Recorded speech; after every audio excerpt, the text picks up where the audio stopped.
That's the motion to hold. 3F, order of Mayor Joseph Petty requesting Standing Committee on Municipal Legislative Operations review best practices and rules used in other municipalities relative to the conduct of its public officials during meetings as well as after meetings, especially in public settings within City Hall. So we'll go to the public. Please name and city of residence. John Keogh, Worcester. Oops. Mess with the mic. Shouldn't have done that. Okay. So there's several current rules, like renderings of the rules, in relation to how you guys are allowed to conduct, whether it's the city council meetings or public meetings in general, that have not been challenged in court.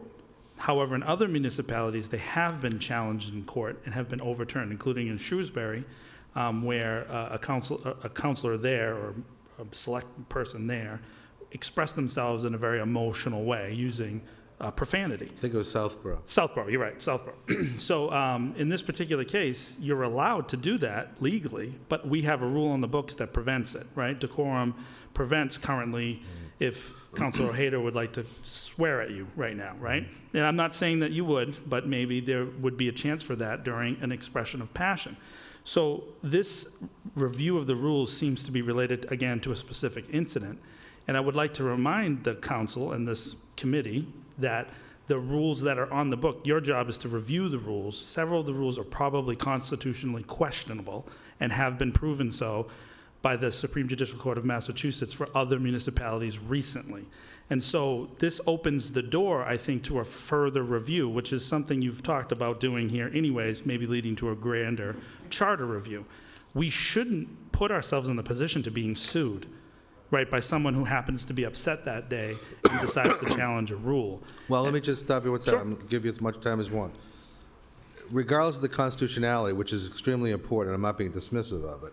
I'm not being dismissive of it at all. I'm just saying, regardless of the constitutionality, do you think there's ever a justification, even with anger, to swear at a city council with like F-bombs and stuff like that? Is that in a council? Is that something that's okay? I think that it's not legal. Constitutionally. I'm not asking that. Yeah, so I would prefer people not cuss each other out in general, but legally speaking, they're allowed. I understand. That's why I said constitutionally aside.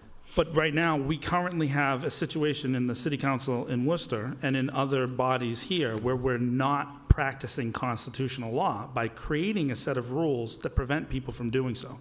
People should be allowed to express themselves. We should encourage them through example making, our leadership structure, talking to each other in civil ways. That's how we create public civility, is by leading by example. So if we deny people the opportunity to express themselves with passion, or we let certain people express with passion but others not, then what we end up having is the situation where we've had multiple times where we get sued and lose.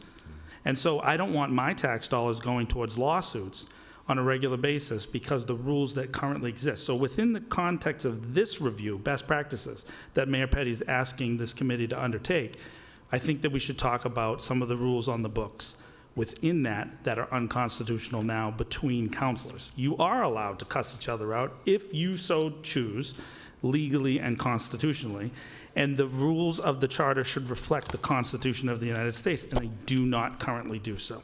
Thank you. Thank you. Name and city residence, please. Yes, David Webb, City of Worcester. I have sent the city solicitor, the city clerk, and various members of this body the ruling from Southborough that, frankly, it's unconstitutional to force people to be respectful. That is also why no one is actually using the word civil, because, frankly, you guys can't force us to be civil. You can force us to be, you can enforce decorum, and that is, of course, up to however it is interpreted at the time that evening by Mayor Petty, which brings us, it's kind of into question of why we are finally being asked to review best practices after months of people speaking out about oppression and this body and limiting the time for people to speak to city council. So asking this body to review best practices and rules used in other municipalities relative to the conduct of its public officials during meetings as well as after meetings, which is a whole weirdly scary unconstitutional aside, setting aside old white people demanding civility, especially in public settings within City Hall, It's a blatant attempt to attack counselors for participating in a pro-Palestine rally last year, which is ironic considering that the state is currently reviewing an open meeting law complaint regarding his actions at that meeting, and that meeting resulted in a legal letter from the ACLU. So as this past, the speaker right before me mentioned, Worcester is quite clearly setting itself up for a lawsuit, and as I have pretty much set myself up a paper trail preparing for if and when someone tries to unconstitutionally quiet someone here, you guys are setting yourself up for a bad lawsuit. And I understand that some people in this room have a background in the law beyond the solicitor, and I would ask that we listen to the solicitor rather than setting the Constitution aside, which frankly is abhorrent as a concept to hear from someone who represents this city. Again, I said very clearly, putting the Constitution aside, not disrespecting it, but using another example. Yeah, So- I understand so the Mr. need to Webb, fearmonger I know and you- use different examples, but setting Yeah. the Constitution aside is not something you should need to do to justify anything, period. I'm not. You did. No, I didn't. Okay, well, if you need to set the Constitution aside to make your point, maybe your point is shit. So to the city solicitor, actually, we have more people in the public. Mr. Nathan? Name and city residence, please.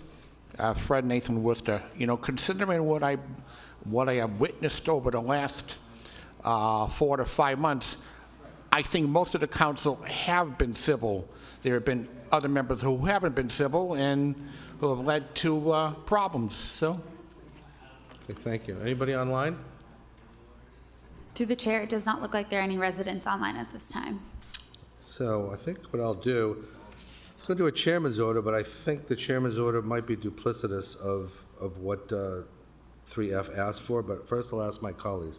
Councilor Clorio, anything to add? No, nothing right now, thank you. Councilor Hayder?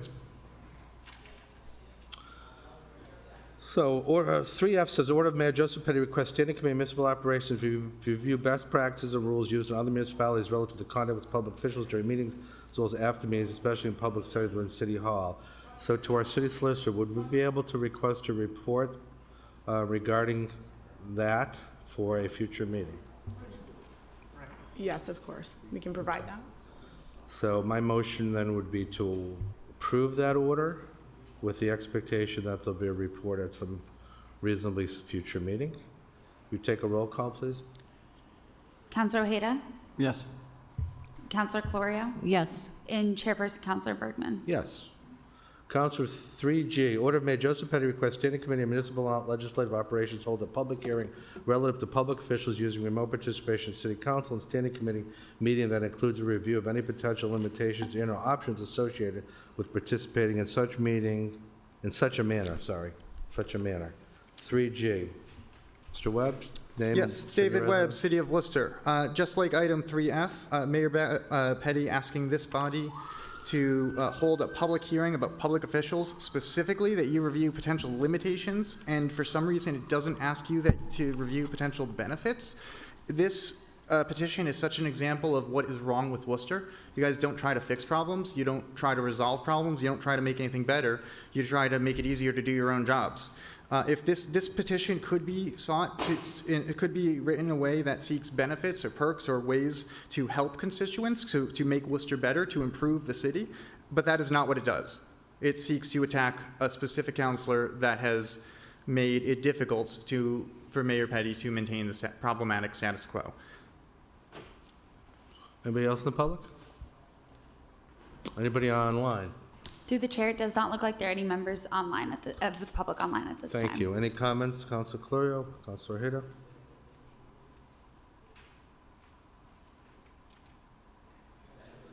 So to our clerk, Mr. Vangelli, any comments or thoughts on this item?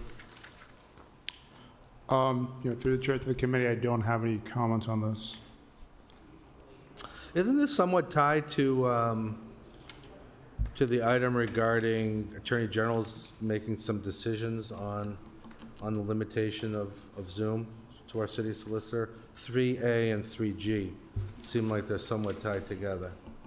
Through the chair, it does. The suspension of open meeting law provisions also address the public members that can participate remotely. So if the state decides not to extend those provisions, and that's something we would have to, So I think 3A and 3G should be held Yeah. together. That makes sense. Do either of my colleagues have any thoughts on that? So Claire, would you take a motion to Mr. Webb? David Webb, City of Worcester, through the chair, this confirms the correlation that I was referring to earlier. Thank you. Motion is to hold 3G along with 3A. Roll call, please. Counselor Hayda? Yes. Counselor Clorio? Yes. And Chairperson Counselor Bergman? Yes.